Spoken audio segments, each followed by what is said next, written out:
Hey everyone, welcome back to another video. In today's video, we're going to be talking about the scripture Matthew 6 verses 18 and what does it mean. Matthew 6 verses 18 says that so that when you're not seen by men by fasting, but your Father who is in secret and who sees in secret will reward you. So what does the scripture mean?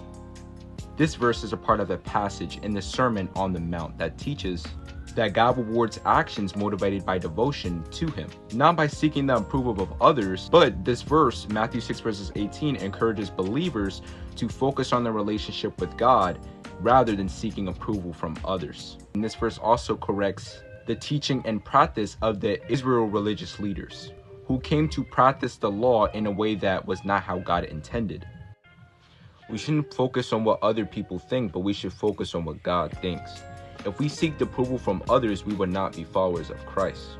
Only God's approval matters, and there's going to be some people, who are going to show hatred to us. There's going to be some people, who are going to try, to steer us off of our walk with Christ. But we must continue to remain faithful, and we must continue to focus on a relationship with God, because there are a lot of distractions. But what we need to do is that we need to cut out those distractions, and we must continue to exercise spiritually daily. There are distractions that are built today to derive you off of your walk with Christ. We must continue to remain steadfast for God and to continue to keep seeking Him and prioritizing our relationship with God above all things. It says in the Bible that if you draw closer to God, He will draw closer to you as well.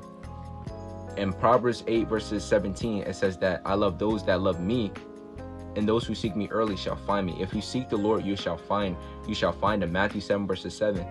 Seek and you shall find. Knock and the door shall be opened to you. There are going to be some people who try to, there are going to be some people who might show some hatred to you. There might be some people, who might even look down on you. But what we should do is we should bless them. What we should do is we should pray for them. We should remain faithful, and we should not compromise God's standards. But we should continue to seek Christ with all of our heart, mind, and soul, and continue to fight the good fight of faith. So rather, we shouldn't focus on what other people think, but we should focus on what God thinks.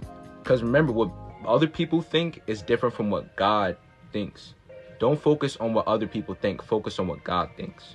Do not focus on the negative, but redirect your mind to focusing on the positive. Other people may show hatred to you, and other people might try to bring you down, but do not let that stop you from seeking Christ and growing with the Father. Have a blessed day, guys. God bless.